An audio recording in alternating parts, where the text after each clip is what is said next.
Lizards eat insects, but that's not the case of the mantis. Its best defense is an attack, and not just a short attack. Look at this lizard.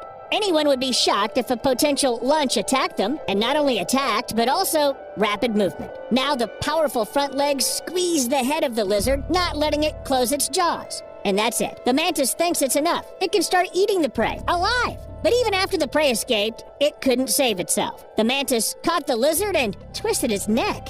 The mantis are definitely the rulers of the insect world, using their deadly front legs, which they usually keep clasped together. These monsters seem to be able to grab anyone. Most often, the mantis sets up an ambush, merging with the leaves or tree bark to attack unexpectedly. With their front legs, they catch the prey at such a speed that their movement is difficult to track with a human eye.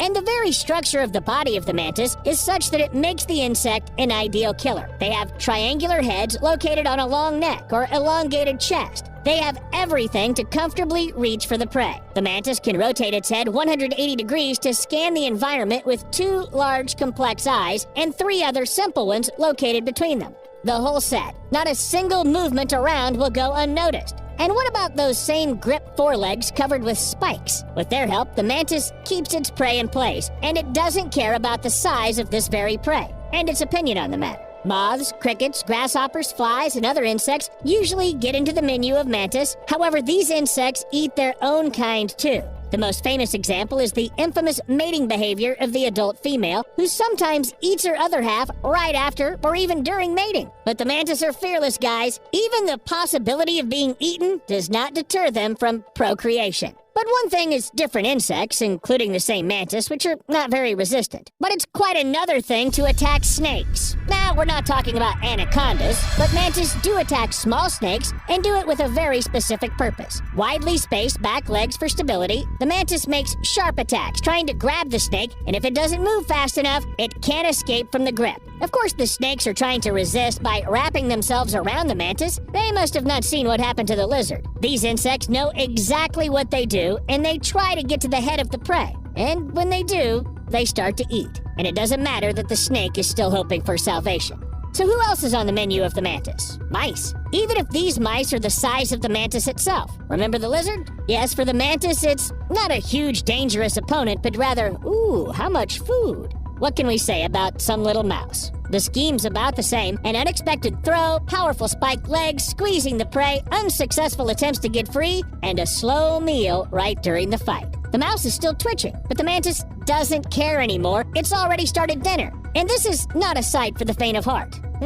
Got goosebumps. But because of their voracity, the mantis is sometimes used as a natural remedy for pest control. Where the mantis live, you don't need to wait for the invasion of mice or cockroaches, for example. However, because predators eat indiscriminately, they can eat as many good beetles as bad ones. There's a very thin line between the extermination of pests and a full garden of mantis. There's a very thin line between the extermination of pests and a garden full of mantis, where there's no one left at all.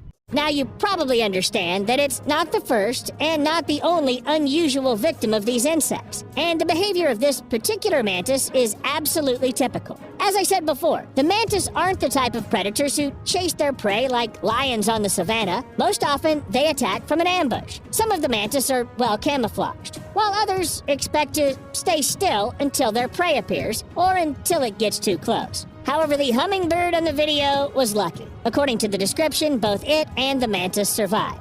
And this bird was also saved through human intervention. If it's not for a fateful kick on the mantis, the world would be one hummingbird less. Well, no one saved these ones, for example. They didn't notice the danger, flew too close, and, by the way, note that the mantis sits on a special hummingbird feeder. That is, they know exactly where to hunt. Some species may even run on the ground in search of prey, but much more often the mantis hide and wait until the food reaches them. Yep, their food's delivered just like a pizza. But the mantis didn't know just where to hunt. They also calculate exactly the strength, speed, and distance of each throw. This is unusual for insects. For a long time, scientists believed that the mantis moved as if on the same program, like a winding toy, and if the prey falls into the capture or not, it's just a matter of luck. But a number of experiments have proved that the mantis really regulates the speed of impact depending on how fast the target moves. Sometimes, realizing that the speed was calculated incorrectly, they stop, then immediately correct their mistake. I want to say that if it wasn't for slow motion, we would never have known about it. Try to keep track of its movements. You know, the more I learn about the mantis, the more I think they are the universal hunter. Pretty small, but universal. Here a mantis is catching a fish. The poor thing doesn't even try to resist. What is going on? Insects shouldn't eat fish. Try to tell them that. And here's a mantis eating a frog. Despite the desperate attempts to get out, the frog hopes to tell it something like this. Insects don't eat amphibians. You've got things all mixed up. But it's unlikely that the mantis cares. It's hungry.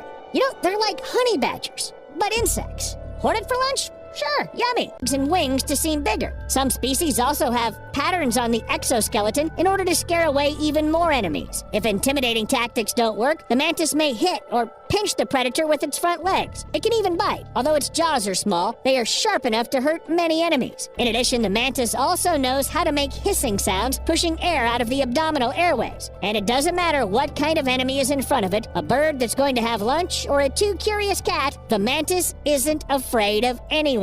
And then I thought, is there anyone as small and cool? Strangely enough, yes. But I wouldn't be surprised if I go through the sources to find someone even cooler. Do you want to know who that could be? Well, subscribe to this channel or you'll miss everything. And of course, likes and comments will only make me happy. We'll see you later.